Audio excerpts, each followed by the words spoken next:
Hi, my name is Whitney Mead and welcome to my channel. Normally, I post videos for women on topics like faith and beauty and home decor and travel and motherhood, but today I'm going to share with you about a silent struggle that I've walked through recently, and that is Lyme disease.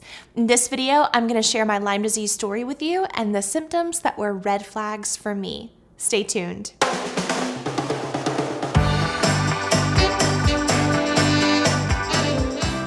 I live in South Carolina, where the CDC is convinced that Lyme disease is not a problem, but spoiler alert, it is a huge problem across the nation, not just in the Northeast. I've been a healthy woman my whole life by typical American healthcare standards. A couple of years ago, some things began to change with my health, and I knew something was going on deeper. Here are some of the symptoms that I started to experience.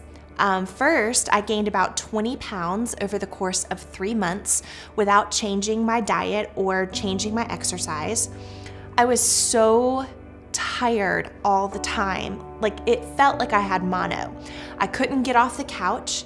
I had to nap all the time. Sometimes I'd even lay on the floor of my office because I couldn't hold my head up any longer. The fatigue was deeper than anything I'd ever experienced before, and it made me feel so guilty because no matter what I did, I couldn't shake it. I had joint swelling in my knees and joint pain in my ankles and my knees and my wrists and in my hips. And the swelling in my knees would actually alternate from left leg to right leg and back and forth again. I started having some neurological symptoms, which was really scary. I had brain fog all the time, and I'm normally a very sharp person, but I couldn't remember words or people's names. I was really forgetful. I had trouble concentrating and trouble reading. I would say the wrong word in sentences.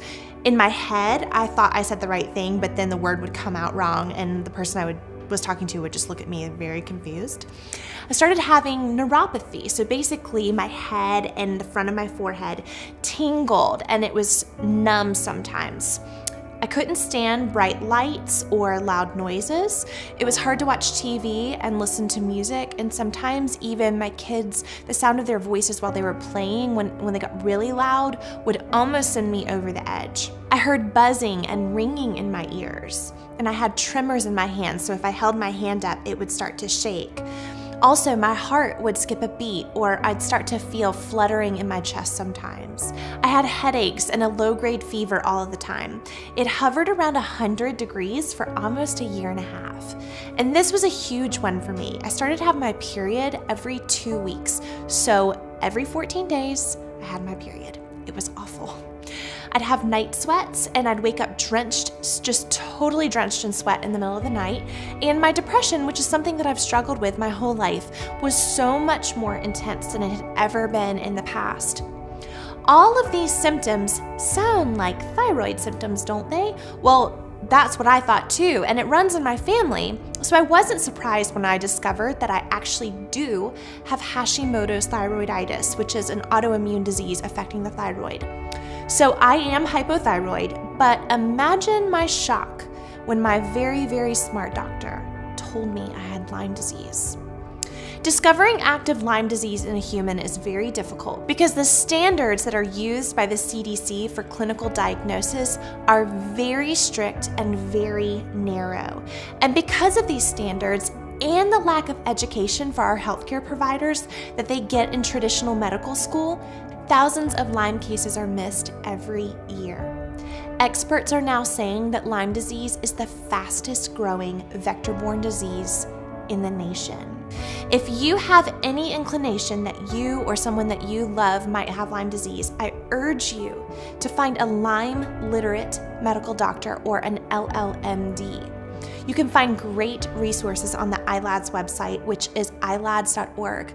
I also suggest watching the documentary Under Our Skin. You can find it for free online just by Googling it.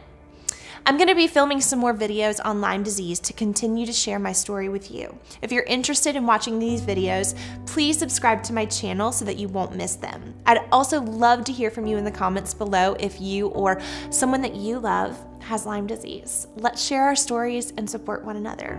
So thanks for watching. If you have any questions, please ask them in the comments so that I can continue making more videos for you that will help bring the Lyme epidemic into the spotlight. See you next time.